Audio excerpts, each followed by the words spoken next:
Hello everyone, আমার আজকের বাংলা ক্লাসে আমি তোমাদের সবাইকে জানাই স্বাগত। ভালো আছো তো সবাই? তাহলে এসো আমরা আজকের বাংলার ক্লাস আরম্ভ করে দিই। আজকে আমরা পড়ব মাইকেল মধুসূদন দত্তের লেখা অভিষেক কাব্যাংশটি। কাব্যাংশ বললাম কারণ এটাই পুরো কবিতাটি নয়, এটি আসলে মেঘনাদ বধ কাব্যের প্রথম সর্গ। কবিতা প্রসঙ্গে যাবার আগে অবশ্যই আমাদের কবি সম্পর্কে কয়েকটি কথা জেনে নিতে হবে, কারণ কবি সম্পর্কে কোন পরিপ্রেক্ষিতে তিনি কবিতাটি লিখলেন এগুলো যদি ভালোভাবে জানা না থাকে তাহলে কিন্তু কবিতাটা বুঝতে, যে কোনো কবিতা বা গল্প বুঝতে আমাদের একটু সমস্যা হতে পারে। সেজন্য এসো আমরা আগে কবি সম্পর্কে একটু জেনে নিই। মাইকেল মধুসূদন দত্ত, তার জন্ম হয় 1824 সালের 25শে জানুয়ারি যশোরের সাগরদাঁড়ি গ্রামে, অর্থাৎ এখনকার বাংলাদেশের যশোর জেলার সাগরদাঁড়ি গ্রামে তার জন্ম হয়েছিল এবং তার মৃত্যু হয় কলকাতায় 1873 সালের 29শে জুন। এখন মাইকেল মধুসূদন দত্ত সম্পর্কে যদি আমরা কথা আরম্ভ করি তাহলে সেই কথার কোনো শেষ হবে না, কারণ এমনই বিরাট মাপের একজন ব্যক্তিত্ব, একজন মহান পুরুষ। তো যেটুকু আমাদের না জানলেই নয় সেটুকু হচ্ছে যে 19 শতকে যখন বাংলায় তথা ভারতে ইংরেজ শাসন আরম্ভ হয়ে গেছে এবং সেই ইংরেজ শাসনের সূত্রে পাশ্চাত্য জ্ঞান, বিজ্ঞান, শিক্ষা, দর্শন ইত্যাদির সঙ্গে আমরা পরিচিত হচ্ছি। বাঙালি মধ্যবিত্ত যুবক তারা শিক্ষিত হচ্ছে, সেই পাশ্চাত্য শিক্ষায় আলোকপ্রাপ্ত হচ্ছে তারা। সেই বাংলার নবজাগরণের অন্যতম পুরোধা, অন্যতম ধারক এবং বাহক হচ্ছেন মাইকেল মধুসূদন দত্ত। পাশ্চাত্য জ্ঞান বিজ্ঞানে শিক্ষিত হয়ে নবজাগরণের আলোয় আলোকপ্রাপ্ত হয়ে তিনি অনেক কাব্য, নাটক, প্রহসন ইত্যাদি রচনা করছেন। আর সবচেয়ে যেটা গুরুত্বপূর্ণ কথা সেটা হচ্ছে যে তিনি যেটা করছেন সংস্কৃত মহাকাব্যের পুনর্মূল্যায়ন করছেন, অর্থাৎ পাশ্চাত্য শিক্ষায় শিক্ষিত হয়ে যে নতুন ভাবনা, যে নতুন ধ্যান ধারণা তার মধ্যে জাগ্রত হচ্ছে, তারই আলোকে তিনি সংস্কৃত যে মহাকাব্য তাকে নতুন দৃষ্টিভঙ্গিতে দেখছেন। যার উদাহরণ হচ্ছে মেঘনাদ বধ কাব্য, যেটি আসলে রামায়ণ মহাকাব্যের নবমূল্যায়ন। কিরকম? এতদিন পর্যন্ত আমরা জানতাম যে রামায়ণ হচ্ছে রাম রাবণের যুদ্ধ, তথা ন্যায়ের সঙ্গে অন্যায়ের যুদ্ধ, ধর্মের সঙ্গে অধর্মের যুদ্ধ, যেখানে শেষ পর্যন্ত ন্যায়, ধর্ম, সত্য এসবেরই জয় জয়কার হচ্ছে। কিন্তু পরাধীন দেশের একজন নাগরিক হিসেবে মাইকেল মধুসূদন দত্ত যখন রামায়ণ কাব্যের পুনর্মূল্যায়ন করলেন তখন তিনি রামায়ণকে কিভাবে দেখাচ্ছেন? লঙ্কা, স্বর্ণ লঙ্কাপুরী, অর্থাৎ সমৃদ্ধশালী একটা জায়গা, এবং যেখানে তার স্বাধীনতা রক্ষায় অতন্দ্র প্রহরী হয়ে রয়েছেন লঙ্কার রাজা রাবণ এবং তার সুযোগ্য জ্যেষ্ঠ পুত্র ইন্দ্রজিৎ তথা মেঘনাদ। এবং সেই স্বর্ণলঙ্কায় বহিঃশত্রু আক্রমণ করছে যখন রাম লক্ষ্মণ সেখানে অনুপ্রবেশ করছেন। অর্থাৎ এতদিন পর্যন্ত আমরা রাম এবং লক্ষ্মণকে যেভাবে দেখে এসেছি, মেঘনাদ এবং রাবণকে আমরা যেভাবে দেখে এসেছি সেইভাবে কিন্তু মাইকেল দেখলেন না, কারণ তিনি নিজে পরাধীন ভারতবর্ষের একজন মানুষ। ভারতবর্ষের সম্পদের লোভে ইংরেজরা এদেশ আক্রমণ করেছে এবং ঠিক সেই ঘটনার সঙ্গেই তিনি কিন্তু মিল পাচ্ছেন রামায়ণের।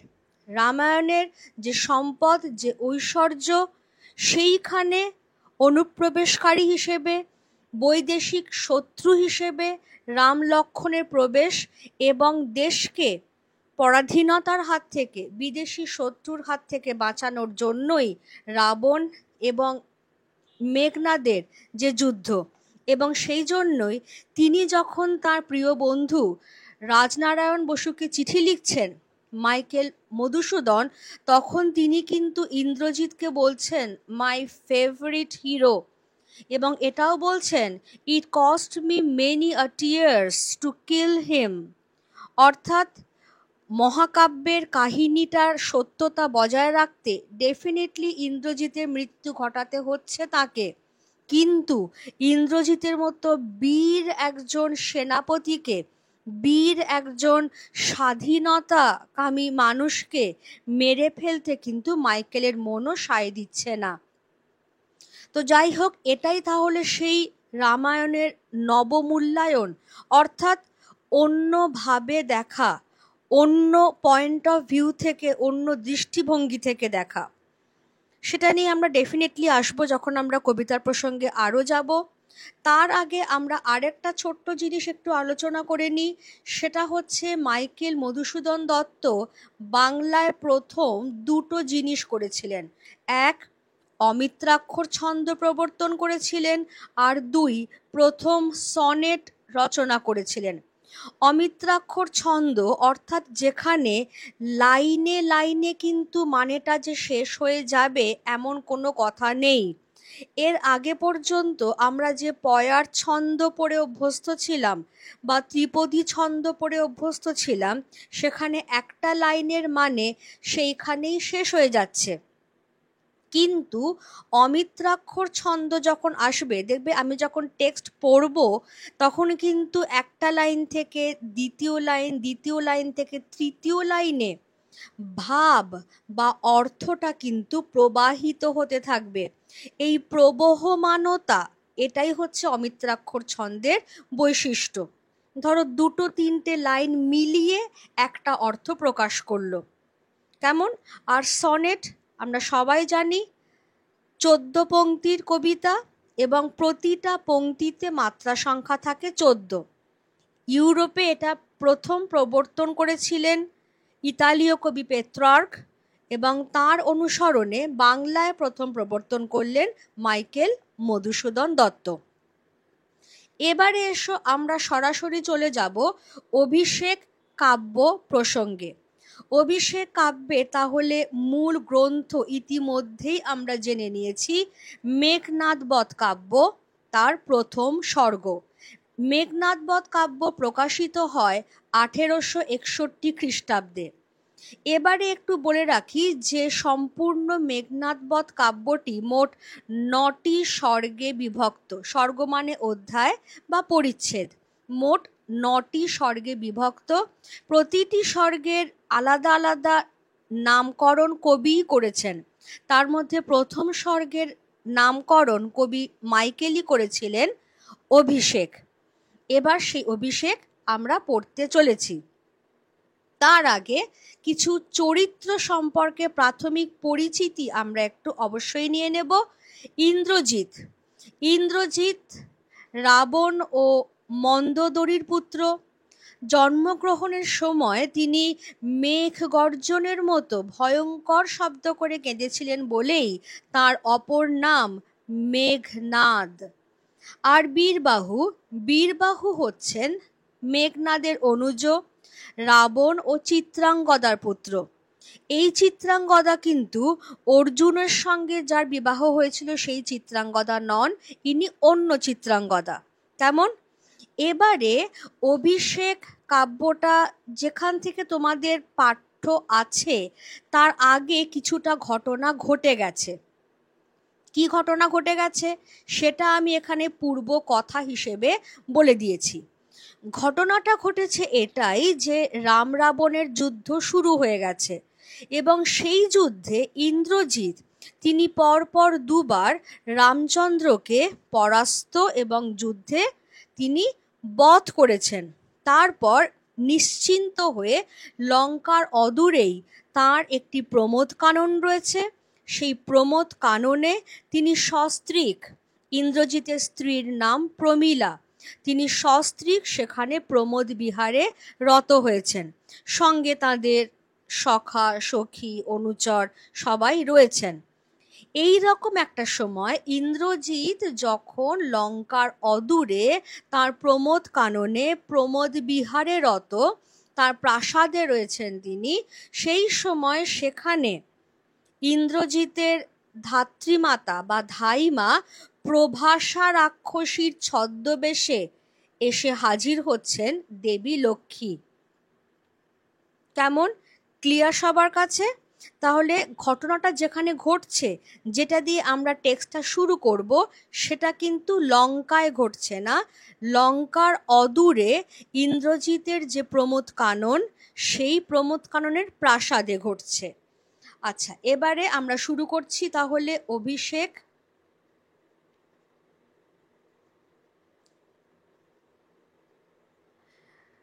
কি বলা হচ্ছে দেখো।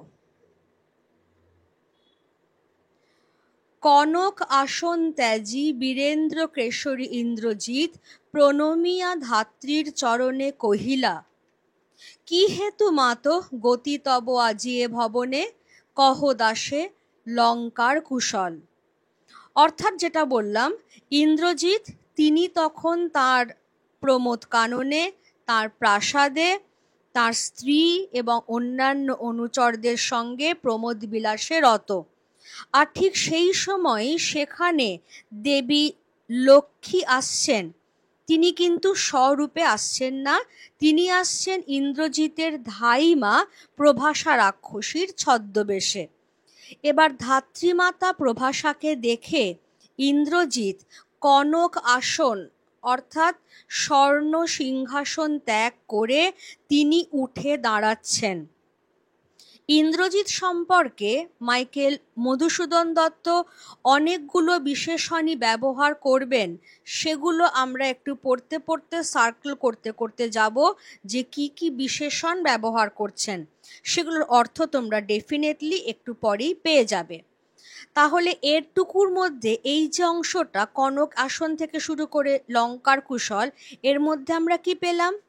যে ধাত্রীমাতা প্রভাসাকে দেখে ইন্দ্রজিৎ বীরেন্দ্র কেশরী অর্থাৎ বীর শ্রেষ্ঠ বীর সিংহ ইন্দ্রজিৎ তিনি স্বর্ণ সিংহাসন ত্যাগ করে উঠে দাঁড়ালেন, ধাইমাকে প্রণাম করলেন এবং তার কাছে জানতে চাইলেন যে কোন কারণবশত আজকে রাক্ষসী প্রভাসা, ধাইমা প্রভাসা এই প্রমোদ কাননে এসে উপস্থিত হয়েছেন এবং তিনি যেন ইন্দ্রজিৎকে লঙ্কার কুশল সংবাদ প্রদান করেন। কেমন? এখানে চট করে তাহলে আমরা দেখে নিই। কনক আসন মানে হচ্ছে সোনার সিংহাসন। বীরেন্দ্র কেশরী, আমি এই স্টার সার্কেলগুলো করতে করতে গেছি অনেকগুলো জায়গাতেই, যেখানে যেখানে ইন্দ্রজিৎ সম্পর্কে এই বিশেষণগুলো ব্যবহৃত হয়েছে। বীরেন্দ্র কেশরী মানে হচ্ছে বীর সিংহ বা বীর শ্রেষ্ঠ, এখানে ইন্দ্রজিৎকে বোঝানো হয়েছে। হলো? এবারে একটু এগোচ্ছি। শিরঃ চুম্বী ছদ্মবেশী অম্বুরাশি সুতা উত্তরিলা, হায় পুত্র কি আর কহিব কনক লঙ্কার দশা, ঘোরতর রণে হত প্রিয় ভাই তব বীর বাহুবলী, তার শোকে মহাশোকী রাক্ষসাধিপতি সসৈন্য সাজেন আজি যুঝিতে আপনি। ইন্দ্রজিৎ প্রণাম করছেন তার ধাত্রীমাতা প্রভাসাকে। ধাত্রীমাতা প্রভাসারূপী দেবী লক্ষ্মী তিনি ইন্দ্রজিতের মস্তক চুম্বন করে বলছেন যে হায় পুত্র, তোমাকে আজকে স্বর্ণ লঙ্কার দুরবস্থার কথা কি আর বলবো। ঘোরতর যুদ্ধে তোমার প্রিয় ভাই বীরবাহু আজ নিহত হয়েছেন এবং সেই শোকে গভীরভাবে শোক প্রাপ্ত রাক্ষসাধিপতি অর্থাৎ লঙ্কেশ্বর রাবণ নিজেই যুদ্ধে যাবেন বলে সসৈন্যে প্রস্তুত হচ্ছেন। অম্বুরাশি সুতা কথাটা একটু খেয়াল করবে। অম্বুরাশি সুতা কথাটির দ্বারা দেবী লক্ষ্মীকে বোঝানো হয়েছে, কারণ সমুদ্র মন্থনকালে তিনি জল থেকে উঠে এসেছিলেন বলেই তাকে জলের কন্যা বা অম্বুরাশি সুতা বলা হয়েছে। এবারে তাহলে বীরবাহুর কথা আমরা পেয়ে গেলাম। বীরবাহুর কথা আমরা একটু আগেই দেখে নিয়েছিলাম। ইন্দ্রজিতের অনুজ তিনি, রাবণ এবং চিত্রাঙ্গদার পুত্র। বলি কথাটার মানে হচ্ছে বীর। কেমন? রাক্ষসাধিপতি বলতে এখানে বোঝানো হয়েছে রাবণকে। দেখো এখানে আমি মহাশোকী কথাটির অর্থ দিয়ে দিয়েছি। মহাশোকী কথাটির অর্থ হলো গভীরভাবে শোকগ্রস্ত। ঠিক আছে, তাহলে ঘোরতর রণে ইন্দ্রজিতের প্রিয় ভাই বীরবাহু মারা গেছেন এবং সেই শোকে গভীরভাবে শোকগ্রস্ত রাজা রাবণ নিজেই যুদ্ধে যাবেন বলে সসৈন্যে প্রস্তুত হচ্ছেন। এরপরে কি হচ্ছে? জিজ্ঞাসিলা মহাবাহু বিস্ময় মানিয়া, কি কহিলা ভগবতী? কে বধিল কবে প্রিয়ানুজে?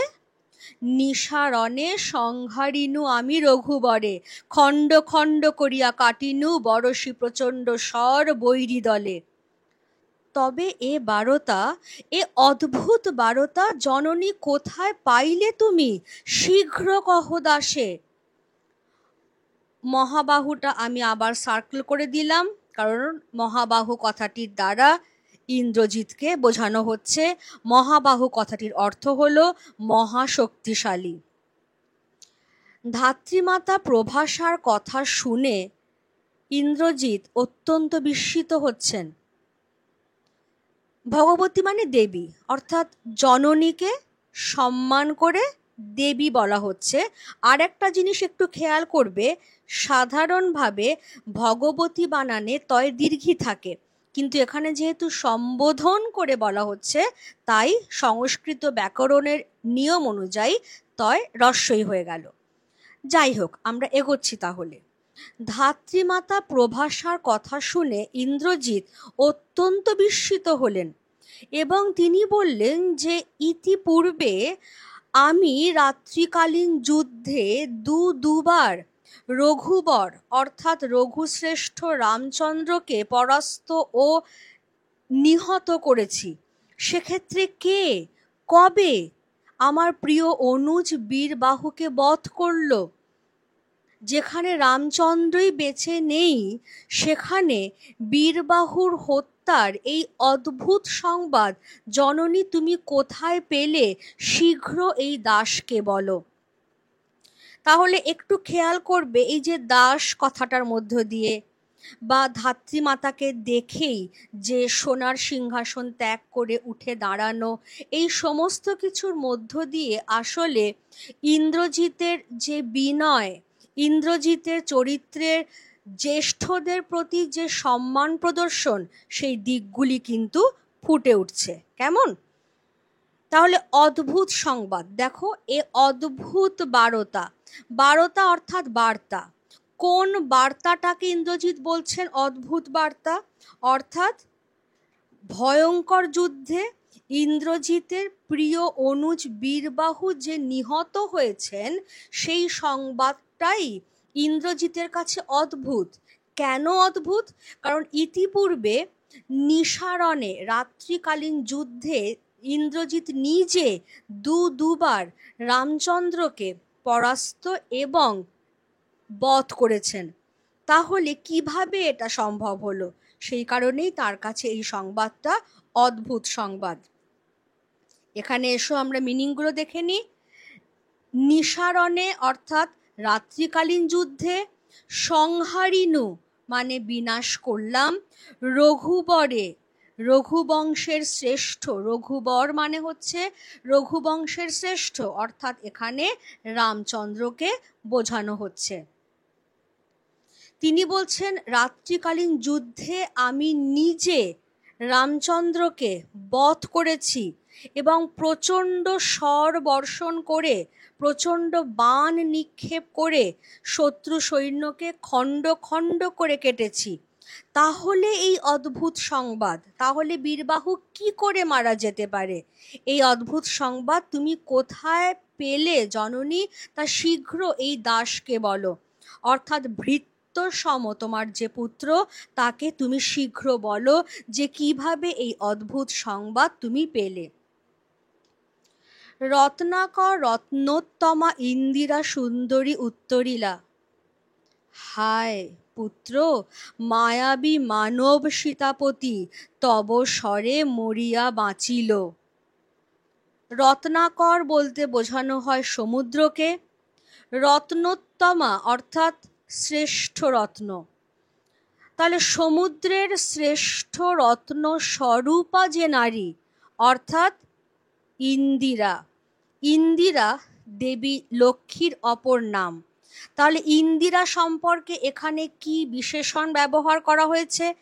ইন্দিরা সম্পর্কে এখানে যে বিশেষণটি ব্যবহার করা হয়েছে সেটি হলো রত্নাকর রত্নোত্তমা, অর্থাৎ সমুদ্রের শ্রেষ্ঠ রত্ন স্বরূপা যে নারী সেই দেবী লক্ষ্মী একথার উত্তরে ইন্দ্রজিৎকে বললেন যে হায় পুত্র, কি আর বলবো তোমাকে, রামচন্দ্র হচ্ছেন মায়াবী মানব, তিনি মায়া দেবীর আশীর্বাদ ধন্যা এবং সেই জন্যই তোমার স্বরে মারা গিয়েও তিনি আবার বেঁচে উঠেছেন।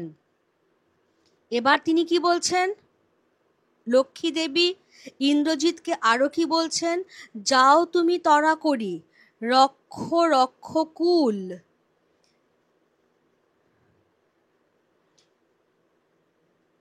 যাও তুমি তরা করি, রক্ষ রক্ষ কুলমান, এ কাল সমরে রক্ষ চূড়ামণি। তিনি বলছেন যে তুমি তাড়াতাড়ি করে যাও, রাক্ষস বংশের মান মর্যাদা, এই ভয়ঙ্কর যুদ্ধে রাক্ষস বংশের মান মর্যাদা তুমি রক্ষা করো, তুমি রক্ষা করতে পারবে, কারণ তুমি রক্ষ চূড়ামণি অর্থাৎ রাক্ষস বংশের শ্রেষ্ঠ বীর তুমি। মিনিংগুলো আমরা এখানে দেখে নেব। রত্নাকর অর্থাৎ সমুদ্র, কারণ সমুদ্র নানা রত্নের আকর।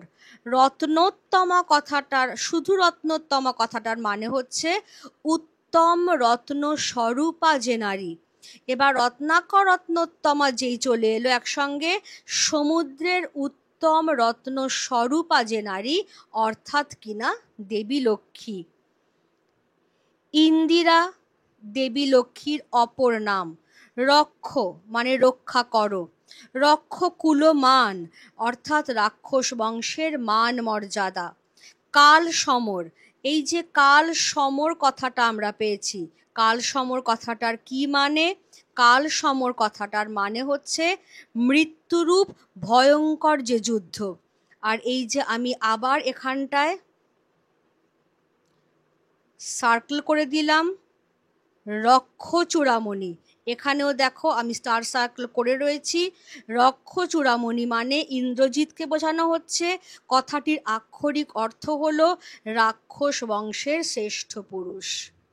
তাহলে ধাত্রীমাতা প্রভাসার ছদ্মবেশধারিণী দেবী লক্ষ্মী ইন্দ্রজিৎকে বলছেন যে হায় পুত্র, রামচন্দ্র হচ্ছেন মায়াবী মানব, তিনি মায়া জানেন, তিনি মায়া দেবীর আশীর্বাদ ধন্য, আর সেই জন্যেই তোমার বাণে মারা গিয়েও তিনি পুনরুজ্জীবিত হয়ে উঠেছেন।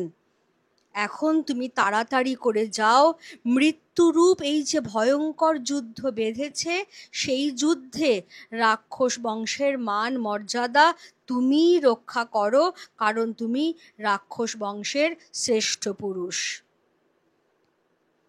ছিঁড়িলা কুসুম দাম রোষে মহাবলী, মহাবলী কথাটা আমরা আবার সার্কেল করে নেব।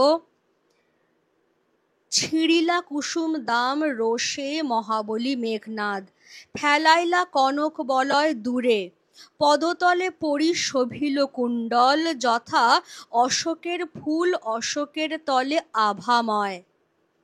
ধিক মোরে কহিলা গম্ভীরে কুমার, হা ধিক মোরে, বৈরী দল বেড়ে স্বর্ণলঙ্কা, হেথা আমি বামা দল মাঝে। এই কি সাজে আমারে দশাননাত্মজ আমি ইন্দ্রজিৎ, আনরথ তরা করি, ঘুচাবো এ অপবাদ বোধি রিপুকুলে।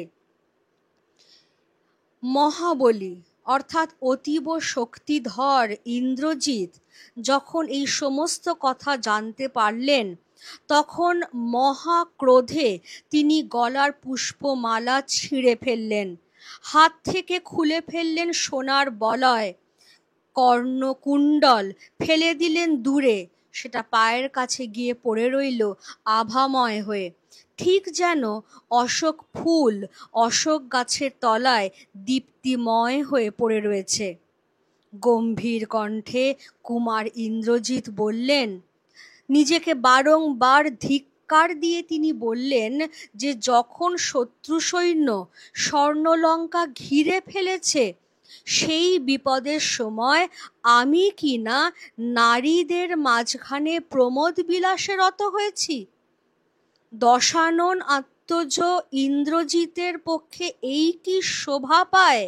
এবং তারপরেই তিনি তার অনুচরদের আদেশ দিচ্ছেন যে শীঘ্র রথ নিয়ে এসো, আমি এখনই লঙ্কায় যাব এবং শত্রু সৈন্যকে সমূলে নির্মূল করে এই দুর্নাম, এই অপবাদ আমি দূর করব। কোন দুর্নাম, কোন অপবাদ? যে যখন স্বর্ণলঙ্কা বিপদাপন্ন, যখন শত্রু সৈন্য স্বর্ণলঙ্কাকে চারদিক থেকে ঘিরে ফেলেছে, তখন কুমার ইন্দ্রজিৎ কিনা প্রমোদ কাননে প্রমোদ বিলাসে রত হয়েছিলেন। এই দুর্নাম তিনি ঘোচাবেন কিভাবে? তিনি এখনই লঙ্কায় যাবেন এবং শত্রু সৈন্যকে সমূলে বিনাশ করে এই দুর্নাম, এই অপবাদ তিনি দূর করবেন। তাহলে এখানে আমরা কনক বলয় সমস্ত অর্থগুলো আমরা দেখে নেব, কুণ্ডল অর্থ দেখে নেব, আর এই ব্যাখ্যাটা একটু আমরা দেখে নেব যখন সারাংশ দেখব। আপাতত আমি বুঝিয়ে দিয়েছি যে ইন্দ্রজিতের কর্ণকুণ্ডল তার পায়ের কাছে পড়ে থাকলো কিভাবে। যেভাবে অশোক তরু থেকে ছিন্ন হয়ে অশোক ফুল গাছের তলায় আভাময় হয়ে পড়ে থাকে, ঠিক সেইভাবে পড়ে রইল। বৈরী দল অর্থাৎ কিনা শত্রুপক্ষ, বেড়ে কথাটার মানে হচ্ছে বেষ্টন করে বা ঘিরে ফেলেছে। বামা দল মানে হচ্ছে নারীরা। দশাননাত্মজ অর্থাৎ কিনা দশানন রাবণের পুত্র। তরা মানে হচ্ছে শীঘ্র বা তাড়াতাড়ি। অপবাদ মানে হচ্ছে দুর্নাম। রিপুকুল মানে হচ্ছে শত্রুপক্ষ, শত্রু সৈন্য। দেখো এখানে পরপর আমি সমস্ত দিয়ে দিয়েছি। কুসুমদাম মানে পুষ্পমালা, মহাবলী অতীব শক্তিধর, এখানটাও আমরা একটা স্টার সার্কেল বসিয়ে রাখবো, কারণ ইন্দ্রজিৎকে এখানে বোঝানো হচ্ছে। আমি এখানে দিয়েও দিচ্ছি তোমাদের সুবিধের জন্য। কনক বলয় মানে সোনার বালা, কুণ্ডল মানে কর্ণাভরণ, বৈরী দল মানে শত্রু সৈন্য, বেড়ে মানে বেষ্টন করে বা ঘিরে ফেলেছে, দশানন আত্মজ মানে দশানন রাবণের পুত্র অর্থাৎ ইন্দ্রজিৎকে বোঝানো হয়েছে, রিপুকুলে মানে হচ্ছে শত্রুপক্ষকে। তাহলে এই পর্যন্ত আমাদের পড়ানো কিন্তু কমপ্লিট হয়ে গেল। ক্লিয়ার? আশা করি সবার কাছে আমি এই পর্যন্ত বোঝাতে পেরেছি। এরপর কি হচ্ছে দেখো, ইন্দ্রজিৎ রণসাজে সজ্জিত হচ্ছেন। এই জায়গা থেকে যেখানে আমি ব্র্যাকেট শুরু করলাম আর যেখানে আমি ব্র্যাকেট ক্লোজ করলাম, সেখানে কি হয়েছে, সেখানে পৌরাণিক প্রসঙ্গের ব্যবহার করেছেন কবি। দুটি পৌরাণিক প্রসঙ্গ এখানে ব্যবহৃত হয়েছে। আমি সেটা পড়লেই এবং বোঝালেই তোমরা বুঝতে পারবে। সাজিলা রথীন্দ্রর সর্ব বীর আভরণে, হৈমবতী সুত যথা নাসিতে তারকে মহাসুর, কিংবা যথা বৃহন্নলারূপী কিরীটি, বিরাট পুত্র সহ উদ্ধারিতে গোধন, সাজিলা সুর সমীবৃক্ষ মূলে। অর্থাৎ রথীন্দ্রর সর্প কথাটার মানে হচ্ছে শ্রেষ্ঠ রথীদের মধ্যেও যিনি ঋষভ বা বৃষের মতো বলশালী। অর্থাৎ এখানেও আমরা সার্কেল করছি, কারণ এই কথাটির দ্বারা ইন্দ্রজিৎকে বোঝানো হচ্ছে। শ্রেষ্ঠ রথীদের মধ্যেও যিনি বৃষের তুল্য বলশালী, শক্তিশালী সেই ইন্দ্রজিৎ, তিনি এবার বীর আভরণে অর্থাৎ বীরের যোগ্য অলঙ্কারে সজ্জিত হচ্ছেন। দেখে কি মনে হচ্ছে? দেখে ঠিক মনে হচ্ছে যেন হৈমবতী সুত অর্থাৎ দেবী দুর্গার পুত্র তথা দেব সেনাপতি কার্তিকেয় তিনি যখন তারকাসুরকে বধ করতে গিয়েছিলেন তখন যেভাবে রণসাজে সজ্জিত হয়েছিলেন সেইভাবেই যেন ইন্দ্রজিৎ এখন সজ্জিত হচ্ছেন। এটা একটা পৌরাণিক প্রসঙ্গ। আর একটা পৌরাণিক প্রসঙ্গ কি? ইন্দ্রজিৎকে রণসাজে সজ্জিত হতে দেখে কি মনে হচ্ছে? যখন পাণ্ডবেরা অজ্ঞাতবাসে ছিলেন তখন কৌরবরা বিরাট রাজার গোধন অপহরণ করেছিল। বিরাট রাজার সেই অপহৃত গোধন উদ্ধার করতে বৃহন্নলারূপী অর্জুন বিরাট পুত্র উত্তরকে সঙ্গে নিয়ে যুদ্ধযাত্রা করেছিলেন। কিন্তু হ্যাঁ, তার আগে শমীবৃক্ষ মূলে হাজির হয়েছিলেন এবং সেই শমীবৃক্ষের কোটরে তাদের সমস্ত অস্ত্র বর্ম তারা লুকিয়ে রেখেছিলেন। সেই শমীবৃক্ষ মূলে দাঁড়িয়ে যেভাবে বৃহন্নলারূপী অর্জুন রণসাজে সজ্জিত হয়েছিলেন কৌরবদের সঙ্গে যুদ্ধযাত্রার পূর্বকালে, ঠিক সেই রকম ভাবেই যেন ইন্দ্রজিৎ এখন রণসাজে সজ্জিত হচ্ছেন। তাহলে দুটো পৌরাণিক প্রসঙ্গ ব্যাখ্যা করা হয়ে গেল। কিরীটি কথাটার মানে হচ্ছে অর্জুন, কারণ স্বয়ং ইন্দ্রদেব সূর্যের মতো আভাযুক্ত একটি কিরীট বা মুকুট যখন অসুরদের সঙ্গে যুদ্ধ করতে যাচ্ছেন অর্জুন, তখন সূর্যের আভাযুক্ত একটি কিরীট তাকে প্রদান করেছিলেন স্বয়ং দেবরাজ ইন্দ্র। তাই অর্জুনের অপর নাম কিরীটি। ক্লিয়ার? তাহলে দুটো পৌরাণিক প্রসঙ্গ আমার বোঝানো হয়ে গেল। কি পরিপ্রেক্ষিতে পৌরাণিক প্রসঙ্গগুলো আসছে? ইন্দ্রজিৎ লঙ্কায় যাত্রা করবেন, তিনি শত্রু সৈন্যকে দমন করবেন, পরাস্ত করবেন, বধ করবেন, সেই জন্যই রণসাজে সজ্জিত হচ্ছেন। তাকে দেখে মনে হচ্ছে যেন দেবী দুর্গার পুত্র দেব সেনাপতি কার্তিকেয় তারকাসুরকে বধ করবার আগে যেভাবে রণসাজে সজ্জিত হয়েছিলেন সেইভাবে সজ্জিত হচ্ছেন, বা বৃহন্নলারূপী অর্জুন যখন বিরাট রাজার অপহৃত গোধন উদ্ধার করতে বিরাট রাজার পুত্র উত্তরকে সঙ্গে নিয়ে কৌরবদের বিপক্ষে যুদ্ধযাত্রা করতে চলেছিলেন, তার আগে শমীবৃক্ষ তলায় যেভাবে রণসাজে সজ্জিত হয়েছিলেন ঠিক সেইভাবেই যেন ইন্দ্রজিৎ এখন যুদ্ধের সাজে সেজে উঠছেন। মেঘ বর্ণ রথ, চক্র বিজলির ছটা, ধ্বজ ইন্দ্র চাপরূপী, তুরঙ্গম বেগে আশুগতি। অর্থাৎ তার জন্য যে রথ প্রস্তুত হয়ে এলো সেই রথ মেঘ বর্ণের এবং তার চাকায় বিদ্যুতের ছটা, এবং সেই রথের যে ধ্বজ বা পতাকা রামধনু রঙের বিচিত্র বর্ণের এবং অত্যন্ত দ্রুতগামী ঘোড়া। চলো এখানে আমরা মানেগুলো দেখে নিই। রথীন্দ্রর সর্ব, শ্রেষ্ঠ রথীদের মধ্যেও যিনি ঋষভ বা বৃষের মতো বলশালী অর্থাৎ কিনা ইন্দ্রজিৎ। হৈমবতী সুত, দুর্গাতনয় তথা দেব সেনাপতি কার্তিক। কিরীটি বলতে অর্জুন।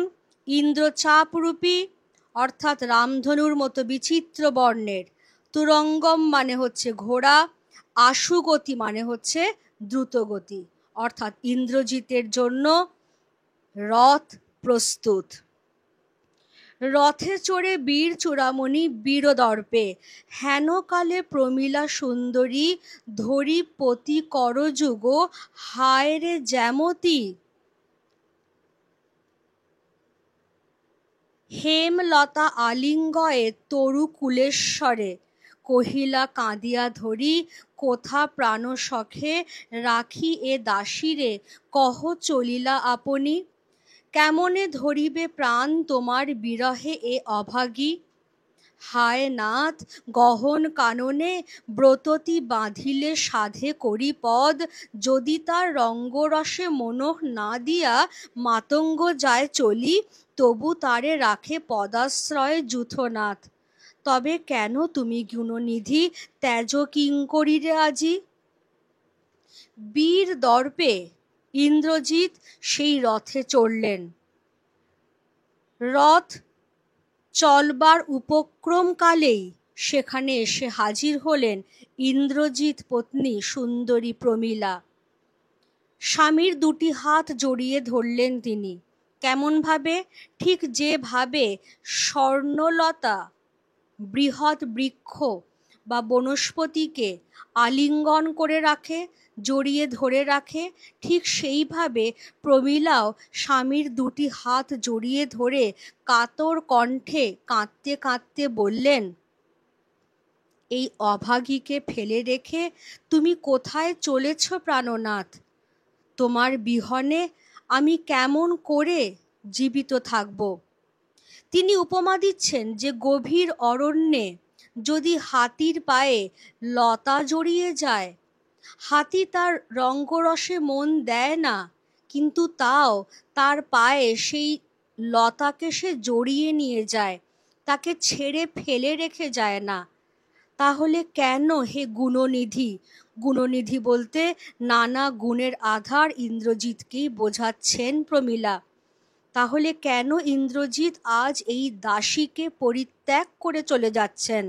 দাসী বলতে স্বভাবতই প্রমীলা নিজেকে বুঝিয়েছেন। তাহলে এখানে একটু আমরা খেয়াল করব, ধনী।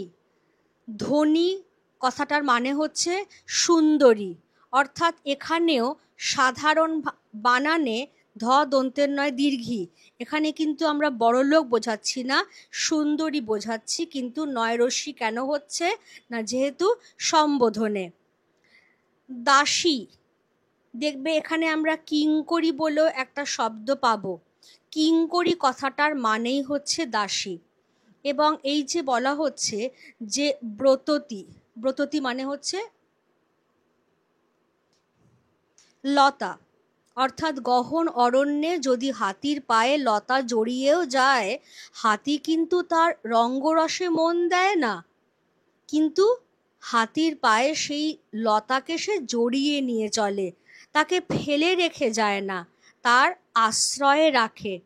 তাহলে কেন আজকে ইন্দ্রজিৎ এই অভাগী দাসী প্রমীলাকে ত্যাগ করে চলে যাচ্ছেন?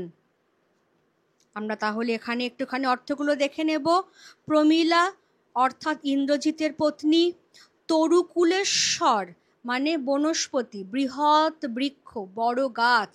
ব্রততী মানে হচ্ছে লতা। করিপদ মানে হচ্ছে হস্তিপদ, অর্থাৎ হাতির পা। যূথনাথ মানে হচ্ছে হাতিদের দলপতি। গুণনিধি অর্থাৎ নানা গুণের আধার। এই জায়গাটাতেও আমরা একটু স্টার সার্কেল করে নেব এবং এখানেও আমরা ব্র্যাকেটে লিখে দেব ইন্দ্রজিৎ বলে, কারণ গুণনিধি বলতে এখানে ইন্দ্রজিৎকেই বোঝানো হচ্ছে। এবং এই শব্দটাকেও আমরা একটু সার্কেল করে নেব।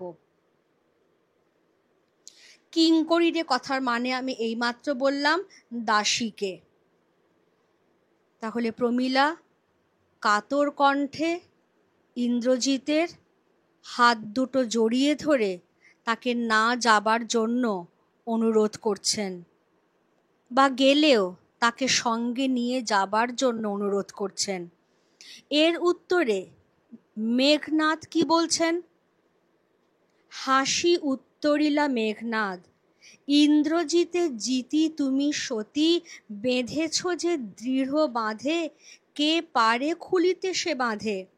তরায় আমি আসিব ফিরিয়া কল্যাণী, সমরে নাসি তোমার কল্যাণে রাঘবে, বিদায় এবে দেহ বিধুমুখী।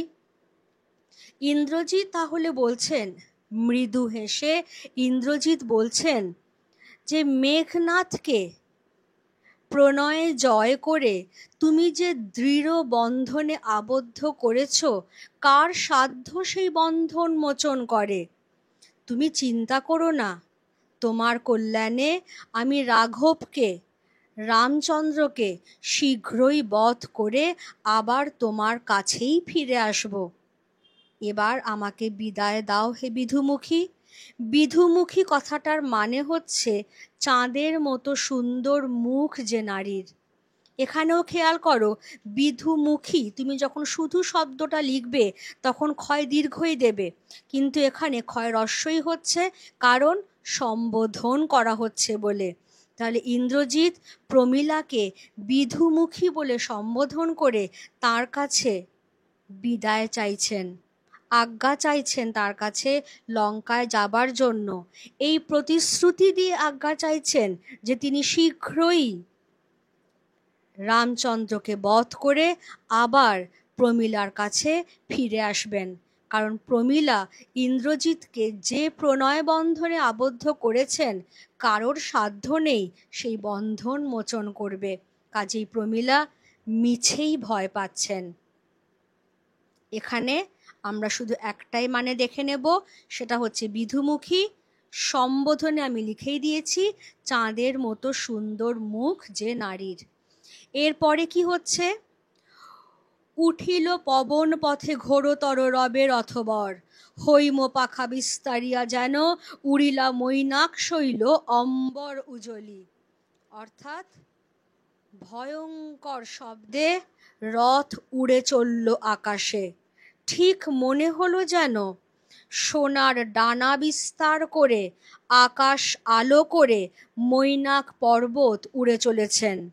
এইখানেও এই হৈম পাখা থেকে শুরু করে এই উজলি, এখানেও কিন্তু আমরা ছোট্ট করে একটু করে রাখছি পৌরাণিক প্রসঙ্গ। কারণ যেটা পুরাণে আছে যে আগেকার দিনে পর্বতদের পাখা থাকতো, পর্বতরা তার সুযোগ নিয়ে যখন তারা নানা রকম অনাচারে রত হলো, তখন দেবরাজ ইন্দ্র তাদের পক্ষ ছেদন করতে লাগলেন, ডানাগুলো কেটে ফেলতে লাগলেন। আর ঠিক সেই সময় মৈনাক পর্বত সমুদ্রের এত গভীরে লুকিয়ে পড়েছিলেন যে ইন্দ্রদেব তাকে আর খুঁজে পেলেন না, ফলে তার ডানাগুলো কিন্তু কাটা গেল না। এবার এখন ইন্দ্রজিৎ যখন তার রথে চড়েছেন এবং ভয়ঙ্কর শব্দে সেই রথ আকাশ পথে উড়ে চলেছে, ঠিক মনে হচ্ছে যেন সোনার ডানা বিস্তার করে সারা আকাশ আলোকিত করে মৈনাক পর্বত উড়ে চলেছে। সিঞ্জিনী আকর্ষী রোষে টঙ্কারিলা ধনু বীরেন্দ্র, পক্ষীন্দ্র যথা নাদে মেঘ মাঝে ভৈরবে, কাঁপিল লঙ্কা কাঁপিল জলধি। অর্থাৎ ইন্দ্রজিৎ কি করলেন? তিনি তো রথে চড়ে রয়েছেন, তিনি সিঞ্জিনী কথাটার মানে হচ্ছে ধনুকের ছিলা। ভয়ঙ্কর শব্দে তিনি ধনুকের ছিলা আকর্ষণ করলেন। ঠিক মনে হলো যেন পক্ষীন্দ্র অর্থাৎ পক্ষীরাজ গরুড়, তিনি মেঘ মাঝে ভয়ঙ্কর চিৎকার করে উঠলেন এবং সেই ভীষণ আওয়াজে সমগ্র সমুদ্র, সমগ্র লঙ্কা কেঁপে উঠল। সিঞ্জিনী কথাটা আমরা দেখে নেব, টঙ্কারিলা দেখে নেব, বীরেন্দ্র কথাটা আমরা সার্কেল করব, কারণ বীরেন্দ্র কথাটির দ্বারা ইন্দ্রজিৎকে বোঝানো হচ্ছে। পক্ষীন্দ্র মার্ক করব, ভৈরবে মার্ক করব, জলধি মার্ক করব। এসো আমরা অর্থগুলো দেখে নিই।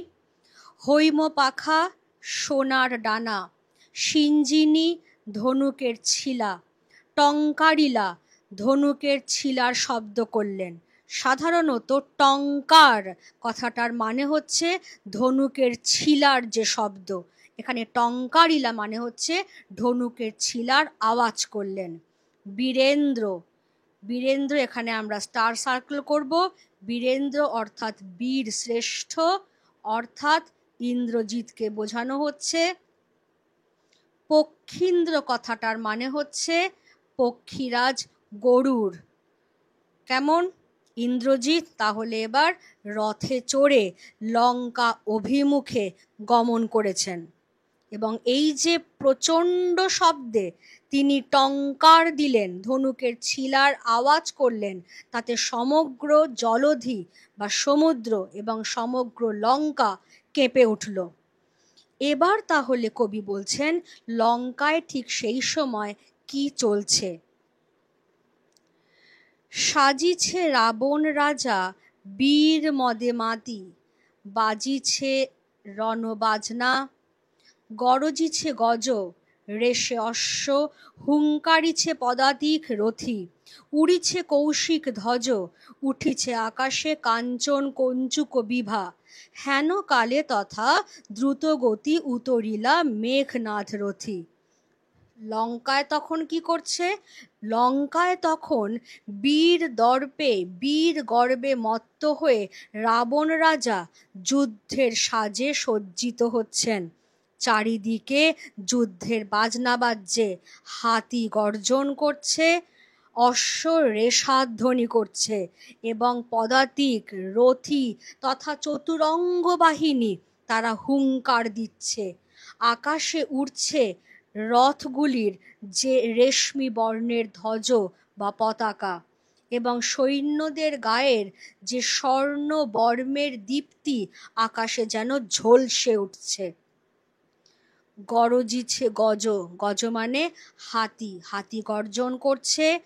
অশ্বের ধ্বনিকে বলা হয় রেশা, তার মানে অশ্বরা রেশাধ্বনি করছে।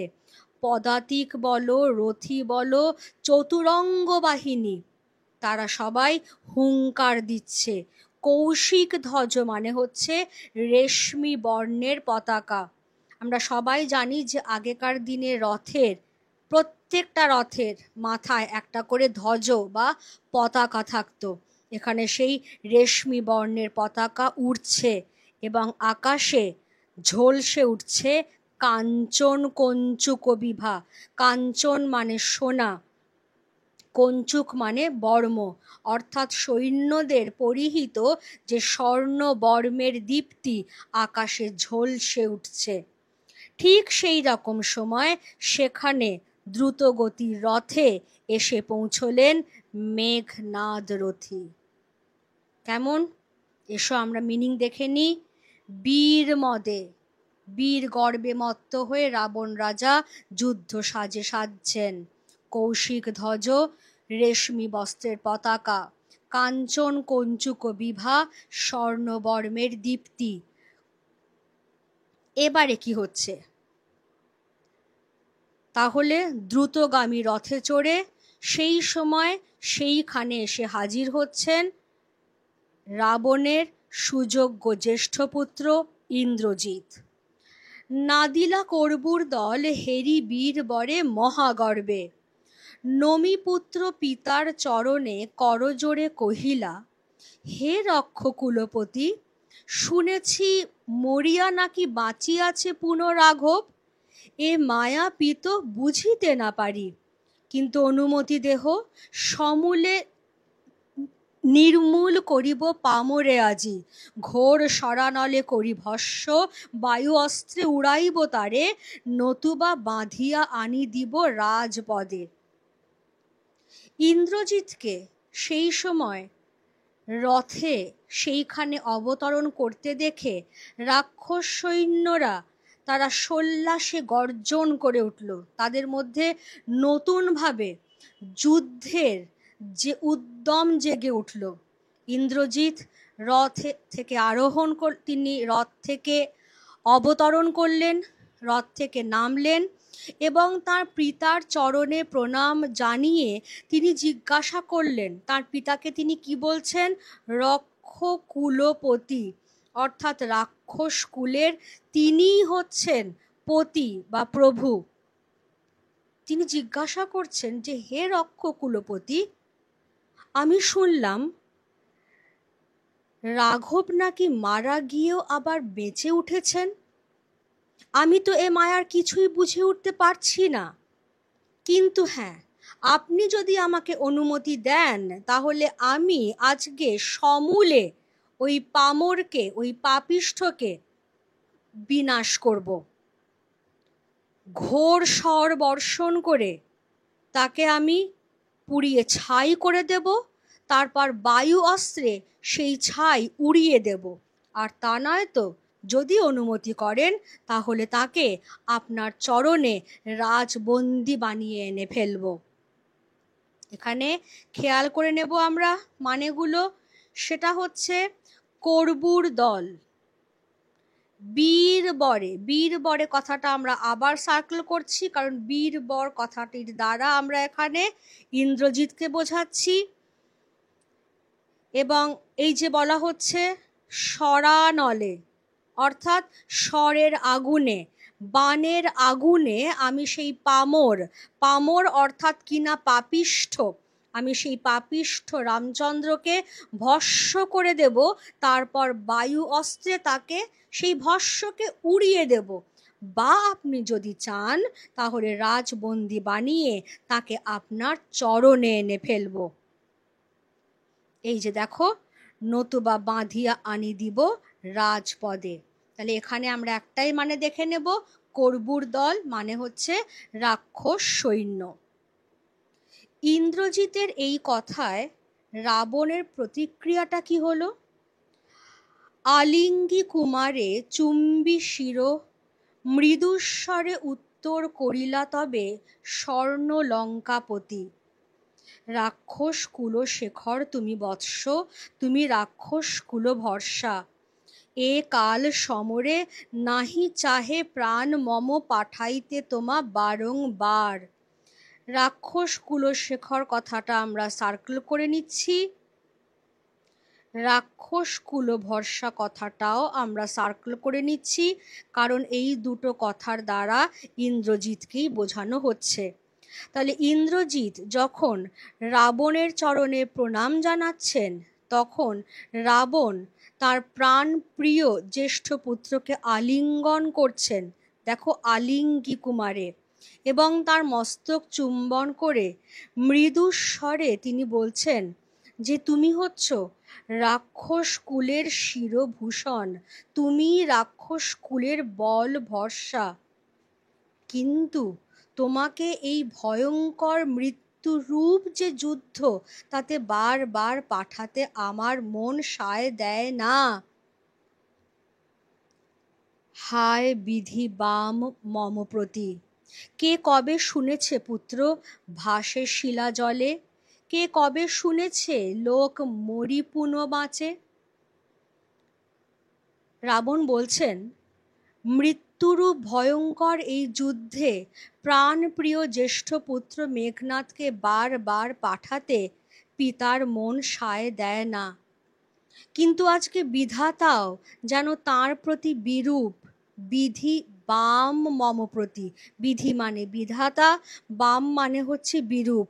বিধি বাম মম প্রতি। তা নয়তো কে কবে শুনেছে বলো যে পাথর নাকি আবার জলে ভাসে? প্রস্তরখণ্ড কোনোদিন জলে ভাসে কি?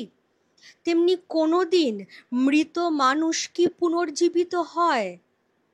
আজকে বিধাতা রাবণের প্রতি বিরূপ বলেই এই অঘটনগুলি ঘটছে। উত্তরিলা বীর দর্পে অসুরারি রিপু। তাহলে এর আগের কথায় আমরা কিছুটা হলেও রাবণকে একটু অসহায় রূপে পাচ্ছি, কারণ এ যে কি মায়া হয়ে চলেছে রাবণ তিনিও ঠিক বুঝে উঠতে পারছেন না, এবং তাই তিনি ধরেই নিয়েছেন যে বিধাতা আজ তার প্রতি বিরূপ বলেই এই সমস্ত অঘটনগুলি ঘটে চলেছে। কারণ আমরা সবাই জানি যে রামচন্দ্র তিনি কিন্তু প্রস্তরখণ্ড জলে ভাসিয়েই সেতু বন্ধন করেছিলেন। এটাও বা কি করে হয়? প্রস্তরখণ্ড কি করে জলে ভাসতে পারে? আর যে রামচন্দ্রকে দুবার ইন্দ্রজিৎ যুদ্ধে বধ করেছেন, সেই রামচন্দ্রই বা কি করে পুনর্জীবন লাভ করতে পারেন? এর উত্তরে বীর দর্পে অসুরারি রিপু কি বলছেন? কি ছাড় সে নর, তারে ডরাও আপনি রাজেন্দ্র।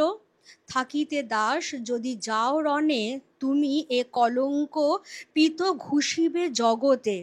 হাসিবে মেঘ বাহন, রুষিবেন দেব অগ্নি। দুইবার আমি হারানু রাঘবে, আর একবার পিত দেহ আজ্ঞা মোরে, দেখিব এবার বীর বাঁচে কি ঔষধে। খেয়াল করো, আমি এখানে একটু আগের মিনিংগুলো ক্লিয়ার করে নিই। রাক্ষস কুলশেখর আমি স্টার সার্কেল করে দিয়েছি, মানেটা হচ্ছে রাক্ষস কুলের শিরভূষণ অর্থাৎ ইন্দ্রজিৎ। রাক্ষস কুলভর্ষা এটাও স্টার সার্কেল হবে, এর মানে হচ্ছে রাক্ষস কুলের বল ভরসা অর্থাৎ এখানেও ইন্দ্রজিৎকে বোঝানো হচ্ছে। ইন্দ্রজিৎকে আরও একটা বিশেষণে বিশেষিত করছেন মাইকেল, এটা একটু ভালো করে দেখে নিও। অসুরারি রিপু। অসুরারি রিপু কথাটার মানে হচ্ছে অসুরদের রিপুর রিপু। রিপু মানে হচ্ছে শত্রু। অসুরদের রিপুকে রামচন্দ্র। তাহলে এবার রামচন্দ্রের রিপুকে ইন্দ্রজিৎ। তাহলে অসুরদের রিপুর রিপু অর্থাৎ কিনা ইন্দ্রজিৎ, তিনি বীর দর্পে উত্তর দিচ্ছেন। রাজেন্দ্র লঙ্কেশ্বর রাবণকে তিনি উত্তর দিচ্ছেন যে রামচন্দ্র কি ছাড়, মানে একদম দেখো মাইকেল এখানে পুরো চলতি কথা ইউজ করলেন, পুরো কলোকিয়াল টার্ম ইউজ করলেন যে কি ছাড় সেই মানব রামচন্দ্র, যে যাকে আপনার মতো রাজেন্দ্র লঙ্কাধিপতি আজকে ভয় পাচ্ছেন। ভৃত্য সমপুত্র ইন্দ্রজিৎ জীবিত থাকতে যদি তার পিতা যুদ্ধে গমন করেন, তাহলে সেই কলঙ্কের কথা সারা পৃথিবীতে সারা জগতে রাষ্ট্র হয়ে যাবে। ইন্দ্রজিতের শত্রু অর্থাৎ দেবরাজ ইন্দ্র হাসবেন ইন্দ্রজিতের অপদার্থতায়, এবং ইন্দ্রজিতের ইষ্টদেব অগ্নি তার প্রতি রুষ্ট হবেন। ইন্দ্রজিৎ বলছেন, এর আগে আমি তো দুবার রামচন্দ্রকে যুদ্ধে পরাস্ত করেছি, আর একবার আপনি আমাকে আজ্ঞা দিন, আমি আর একবার রামচন্দ্রের বিরুদ্ধে যুদ্ধে যেতে চাই। আমি এবার দেখতে চাই যে কি উপায়ে রামচন্দ্র এবার বেঁচে থাকতে পারেন। খেয়াল করো, এ কলঙ্কপিত ঘুষিবে জগতে। এই লাইনগুলো যেগুলো মার্ক করিয়ে দিচ্ছি সেগুলো কিন্তু ভীষণ ভীষণ ইম্পর্টেন্ট কোয়েশ্চেন আনসারের জন্য। কোন কলঙ্কের কথা? ভৃত্য সমপুত্র ইন্দ্রজিৎ বেঁচে থাকতে যদি তার পিতা রাবণ যুদ্ধ যাত্রা করেন, তাহলে সেটাই ইন্দ্রজিতের পক্ষে কলঙ্কের। এবং সেই কলঙ্ক যখন সারা জগৎময় রাষ্ট্র হয়ে যাবে, তখন মেঘবাহন অর্থাৎ দেবরাজ ইন্দ্র ইন্দ্রজিতের অপদার্থতায় হাসবেন। দেব অগ্নি অর্থাৎ যিনি ইন্দ্রজিতের ইষ্টদেব, তিনি ইন্দ্রজিতের প্রতি রুষ্ট হবেন। তাই ইন্দ্রজিৎ রাবণ রাজার কাছে অনুমতি চাইছেন, আজ্ঞা চাইছেন যে এর আগেও তো আমি দুবার রামচন্দ্রকে পরাস্ত করেছি, আর একবার আমাকে তুমি আজ্ঞা দাও। এবার আমি দেখতে চাই যে কি উপায়ে সেই সামান্য মানব রামচন্দ্র বেঁচে থাকেন। কহিলা রাক্ষসপতি। আচ্ছা, এখানে আমরা অর্থগুলো তাহলে দেখে নিই একটু।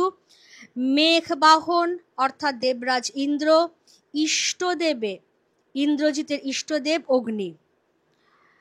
তাহলে ইন্দ্রজিতের এই কথার পরিপ্রেক্ষিতে দশানন রাবণ কি বলছেন? কহিলা রাক্ষসপতি, কুম্ভকর্ণ বলি ভাই মম, তাই আমি জাগানু অকালে ভয়ে, হায় দেহ তার দেখো সিন্ধু তীরে ভূপতিত, গিরিশৃঙ্গ কিংবা তরু যথা বজ্রাঘাতে। অর্থাৎ এখানে কুম্ভকর্ণের কথা বলা হচ্ছে। রাবণ রাজা একান্ত অসহায়ভাবেই বলছেন যে তার ভাই কুম্ভকর্ণ মহাবীর মহাবলশালী, কিন্তু ভয়ে রামচন্দ্র দুবার মারা গিয়েও বেঁচে উঠেছেন, এ মায়া বুঝতে না পেরে ভয়ে আমি অকালে তার নিদ্রা ভঙ্গ করিয়েছি। আমরা সবাই জানি, রামায়ণের গল্প আমরা সবাই পড়েছি, যে কুম্ভকর্ণ 6 মাস ঘুমোতেন আর 6 মাস জেগে থাকতেন।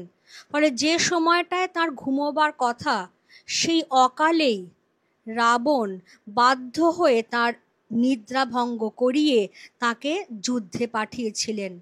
তার ফল কি হয়েছে? সেই ভয়ঙ্কর যুদ্ধে আজ কুম্ভকর্ণ কিন্তু মারা গেছেন।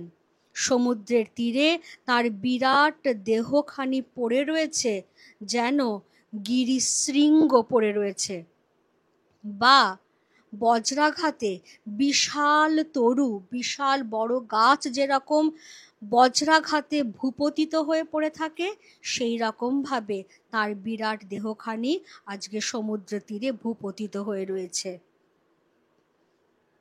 তবে যদি একান্ত সমরে ইচ্ছা তব বৎস, আগে পুজো ইষ্ট দেবে, নিকুম্ভিলা যজ্ঞ সাঙ্গ কর বীরমণি, সেনাপতি পদে আমি বরিনু তোমারে।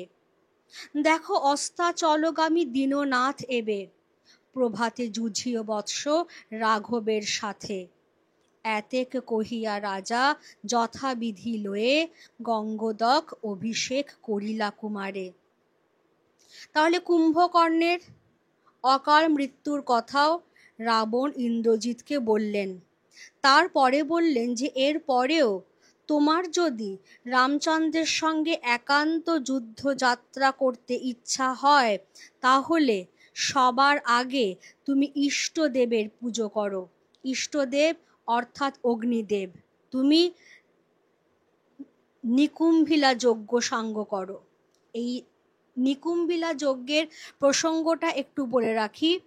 ব্রহ্মার বর ছিল ইন্দ্রজিতের প্রতি, যে ইন্দ্রজিৎ যেদিন নিকুম্ভিলা যজ্ঞ সাঙ্গ করে যুদ্ধে যাত্রা করবেন, সেই দিন দেব, দানব, মানব কেউই তাকে পরাস্ত করতে পারবেন না।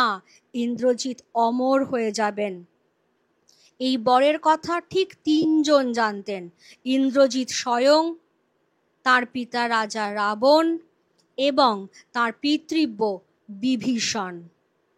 যে কারণেই পরবর্তীকালে আমরা দেখব যে ইন্দ্রজিৎ যখন নিকুম্ভিলা যজ্ঞাগারে যজ্ঞে রত হয়েছেন, তখনই বিভীষণ লঙ্কাকে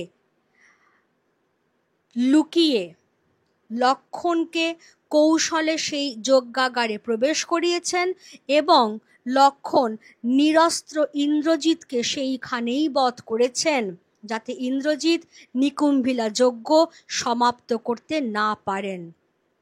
এখন রাবণ তাই ইন্দ্রজিৎকে বলছেন যে এত সব কিছু শোনবার পরেও তোমার যদি রামচন্দ্রের সঙ্গে যুদ্ধে যেতে একান্ত মনোবাসনা থাকে, তবে আমার উপদেশ হচ্ছে তুমি আগে নিকুম্ভিলা যজ্ঞ সমাপ্ত করো।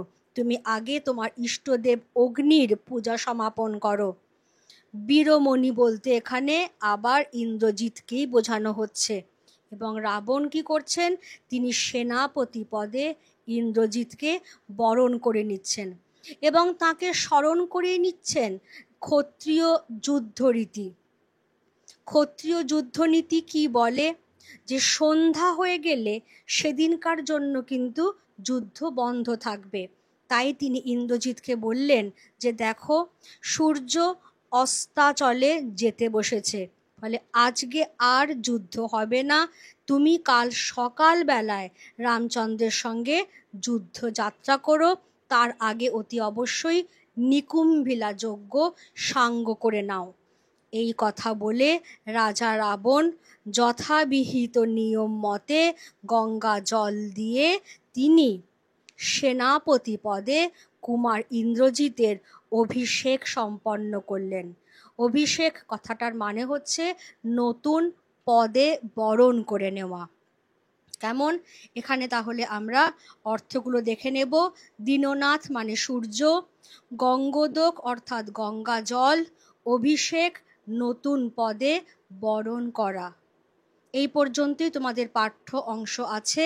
এবারে আমি যেটা করেছি তোমাদের সবার সুবিধের জন্য আমি অভিষেক কাব্যাংশের সারমর্ম গুছিয়ে দিয়ে দিয়েছি এবং আগেই বলে দিয়েছি পূর্ব কথার পর, অর্থাৎ ওই যে ইন্দ্রজিৎ দুবার রামচন্দ্রকে যুদ্ধে পরাস্ত এবং নিহত করে প্রমোদ কাননে বিলাস ব্যসনে রত হয়েছিলেন, তখনই ধাত্রীমাতা প্রভাসার ছদ্মবেশে দেবী লক্ষ্মী সেখানে এসে হাজির হলেন। তারপর থেকে যা যা ঘটল পুরো পাঠ্য কাব্যাংশটারই সারমর্ম তোমাদের এখানে দেওয়া রয়েছে। আমি একবার পড়ে দিচ্ছি পুরোটা। ধাত্রীমাতা প্রভাসাকে দেখে ইন্দ্রজিৎ স্বর্ণ সিংহাসন ত্যাগ করে উঠে দাঁড়ালেন। ধাত্রীর চরণে প্রণাম নিবেদন করে তার আগমনের হেতু এবং লঙ্কার কুশল সংবাদ জানতে চাইলেন। এর উত্তরে ছদ্মবেশী দেবী লক্ষ্মী লঙ্কার দুরবস্থার কথা ব্যক্ত করতে গিয়ে বললেন, ভয়ানক যুদ্ধে ইন্দ্রজিতের অনুজ বীরবাহুর মৃত্যু ঘটেছে। গভীর শোকপ্রাপ্ত রাবণ রাজা এর প্রতিশোধ নিতেই নিজেই যুদ্ধযাত্রার জন্য সসৈন্যে প্রস্তুত হচ্ছেন। বিস্ময়াভিভূত মেঘনাদ কথা শুনে জিজ্ঞাসা করলেন, কে কবে তাঁর প্রিয় অনুজকে বধ করল? কারণ ইতিপূর্বে নিসারণে ইন্দ্রজিৎ নিজে রামচন্দ্রকে দুবার নিহত করেছেন, প্রচণ্ড স্বর বর্ষণ করে শত্রু দলকে বিনাশ করেছেন। তাহলে বীরবাহুর নিহত হবার এহেন অদ্ভুত সংবাদ ধাত্রীমাতা পেলেন কিভাবে? দেবী ইন্দিরা বললেন, রামচন্দ্র মায়াবী মানব, মায়াদেবীর আশীর্বাদ ধন্য, তাই ইন্দ্রজিতের বাণে নিহত হয়েও তিনি পুনর্জীবিত হয়েছেন। এখন ইন্দ্রজিৎ যেন অতি শীঘ্র লঙ্কায় গিয়ে কাল সমরে রাক্ষস বংশের মর্যাদা রক্ষা করেন। মহাক্রোধে বীর মেঘনাদ পুষ্পমালা ছিঁড়ে ফেললেন, সোনার বালা দূরে ছুঁড়ে ফেলে দিলেন।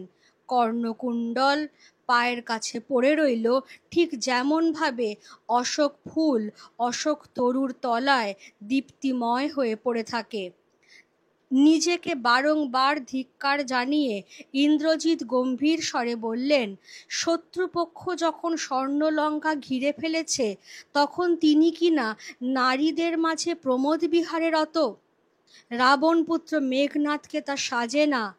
তিনি শত্রুপক্ষকে বধ করে এ দুর্নাম দূর করবেন বলে দ্রুত রথ নিয়ে আসার আদেশ দিলেন। যেমনভাবে তারকাসুরকে বধ করবার আগে হৈমবতী সুত কার্তিকেয় রণসাজে সজ্জিত হয়েছিলেন, কিংবা কৌরবদের দ্বারা অপহৃত গোধন উদ্ধারের জন্য বিরাট পুত্র উত্তরকে সঙ্গে নিয়ে যুদ্ধযাত্রার প্রাক্কালে বৃহন্নলারূপী অর্জুন শমীবৃক্ষতলায় সজ্জিত হয়েছিলেন, ঠিক সেইভাবেই বীরের অলঙ্কারে সেজে উঠলেন ইন্দ্রজিৎ। বীর দর্পে আরোহণ করলেন রথে। মেঘ বর্ণ সেই রথ, যার চাকায় বিদ্যুতের ছটা, ধ্বজা রামধনু রঙের বিচিত্র বর্ণের, দ্রুতগতি ঘোড়ায় টানা সে হেন রথ। এমনই সময় সেখানে এসে উপস্থিত হলেন ইন্দ্রজিৎ পত্নী প্রমীলা। স্বর্ণলতা যেমন বৃহৎ বৃক্ষকে জড়িয়ে ধরে, তেমনি স্বামীর হাত দুটি ধরে প্রমীলা কাতর কণ্ঠে বললেন, এই দাসীকে একা ফেলে রেখে প্রাণসখা ইন্দ্রজিৎ কোথায় চলেছেন? তার বিহনে প্রমীলা কেমন করে থাকবেন? গভীর অরণ্যে হাতির পায়ে লতা জড়িয়ে গেলে হাতি তার রঙ্গরসে মন না দিলেও তাকে পায়ে জড়িয়ে সে সঙ্গে নিয়ে চলে, ফেলে রেখে যায় না। তবে ইন্দ্রজিৎ কেন আজ এই দাসীকে পরিত্যাগ করছেন? প্রমীলার কথায় মৃদু হেসে মেঘনাদ বললেন, ইন্দ্রজিৎকে প্রেমে জয় করে যে গভীর বন্ধনে প্রমীলা আবদ্ধ করেছেন, কারোর সাধ্য নেই সেই বন্ধন মোচন করে। তাঁর কল্যাণে রামচন্দ্রকে বধ করে ইন্দ্রজিৎ শীঘ্রই ফিরে আসবেন। বিধুমুখী প্রমীলা সুন্দরী তাকে যেন এবার বিদায় দেন। ইন্দ্রজিৎ রথে আরোহণ করলেন। ভয়ঙ্কর শব্দে রথ ছুটে চলল আকাশে, যেন মৈনাক পর্বত গগন আলোকিত করে সোনার ডানা বিস্তার করে উড়ে চললেন। মহারোষে ধনুকের ছিলায় টান দিলেন মেঘনাদ, যেন মেঘ মাঝে পক্ষীরাজ গরুড় ভয়ানক গর্জন করে উঠলেন। সেই শব্দে কেঁপে উঠল সমুদ্র, কেঁপে উঠল সমগ্র লঙ্কা। স্বর্ণলঙ্কাপুরীতে তখন রাবণ রাজা বীর গর্বে মত্ত হয়ে রণসাজে সজ্জিত হচ্ছেন। হাতিরা গর্জন করছে, ঘোড়াগুলি চিৎকার করছে, হুঙ্কার দিচ্ছে চতুরঙ্গ বাহিনী। রেশমি বস্ত্রের রথের ধ্বজা উঠছে, আকাশে ঝলসে উঠছে স্বর্ণবর্মের দীপ্তি। ঠিক সেই সময়ই সেখানে রথে এসে হাজির হলেন ইন্দ্রজিৎ। মেঘনাদকে দেখে রাক্ষস বাহিনী সোল্লাসে গর্জন করে উঠল। পিতার চরণে প্রণাম নিবেদন করে ইন্দ্রজিৎ বললেন, মৃত রামচন্দ্র নাকি পুনর্জীবন লাভ করেছেন। তিনি তো এ মায়ার কিছুই বুঝতে পারছেন না। তবে যদি তাঁর পিতা অনুমতি দেন তবে ইন্দ্রজিৎ দারুণ স্বর নিক্ষেপ করে পামর রামচন্দ্রকে ভস্ম করে দেবেন। তারপর বায়ু অস্ত্রে উড়িয়ে দেবেন তাকে, নয়তো বন্দি বানিয়ে রাজা রাবণের পায়ে এনে ফেলবেন। কুমার ইন্দ্রজিৎকে আলিঙ্গন করলেন লঙ্কেশ্বর রাবণ।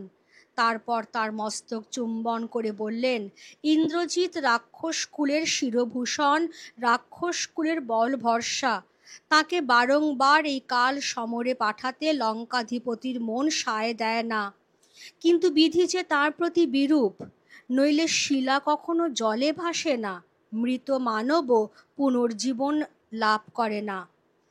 একথা শুনে মেঘনাদ বললেন, রামচন্দ্র এমন কে যাকে লঙ্কেশ্বর ভয় পাচ্ছেন? বীরপুত্র ইন্দ্রজিৎ জীবিত থাকতে যদি রাবণ রাজা যুদ্ধে গমন করেন তবে এই কলঙ্কের কথা সারা জগতে রাষ্ট্র হবে।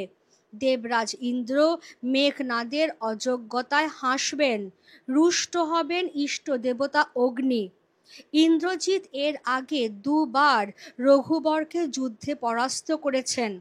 তার পিতা তাকে আরেকটি বার যুদ্ধে যাবার অনুমতি প্রদান করুন। ইন্দ্রজিৎও দেখবেন এবার রামচন্দ্র তার হাত থেকে কিভাবে রক্ষা পান। ইন্দ্রজিতের এ কথায় রাক্ষসাধিপতি বললেন, এই যুদ্ধের জন্যই তিনি অকালে বীর কুম্ভকর্ণের নিদ্রা ভঙ্গ করিয়েছিলেন। আজ তার নিহত ভাইয়ের দেহ সমুদ্র তীরে ভূপতিত হয়ে রয়েছে, স্খলিত গিরি শৃঙ্গ বা বজ্রাঘাতে ভূপতিত মহাবৃক্ষের মতো। তবু যদি এ অবস্থাতেও ইন্দ্রজিতের যুদ্ধে যাবার একান্ত মনোবাসনা থাকে তবে তার আগে ইষ্টদেবের পূজা করতে হবে, সাঙ্গ করতে হবে নিকুম্ভিলা যজ্ঞ। সেনাপতি পদে তিনি ইন্দ্রজিৎকে বরণ করলেন। কিন্তু এখন সূর্যদেব অস্তগামী, এখন যুদ্ধ ক্ষত্রিয় ধর্ম বিরোধী। পরদিন প্রভাতে ইন্দ্রজিৎ যেন রামচন্দ্রের বিরুদ্ধে যুদ্ধযাত্রা করেন। এই কথা বলে গঙ্গা জল দিয়ে যথাবিধি মতে লঙ্কেশ্বর রাবণ ইন্দ্রজিৎকে সেনাপতি পদে অভিষিক্ত করলেন। এই অবধি তাহলে আমার আজকের ক্লাস থাকলো। তোমরা সবাই খুব ভালো করে টেক্সটটা পড়ে রাখবে এবং আন্ডারলাইন করা যে পিডিএফ সেটাও আমি এখানে লিঙ্কে দিয়ে দেব, এবং এখানে যে নোটস আমি তৈরি করেছি সেটাও দেখবে এই ভিডিওর সঙ্গেই সেই নোটসের পিডিএফের লিঙ্কও দেওয়া থাকছে। আর সেই সঙ্গে পরবর্তী ভিডিও যেখানে আমি বিভিন্ন ধরনের প্রশ্নোত্তর নিয়ে আলোচনা করেছি সেই ভিডিওর লিঙ্কও দেওয়া থাকবে।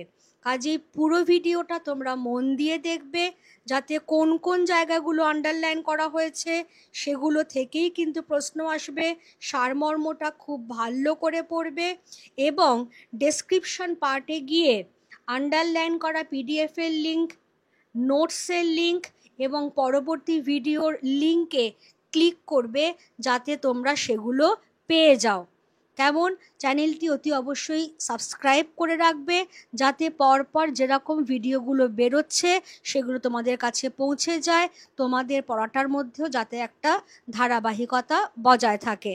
আজকের ক্লাস আমি তাহলে এখানেই শেষ করছি। Thank you everybody.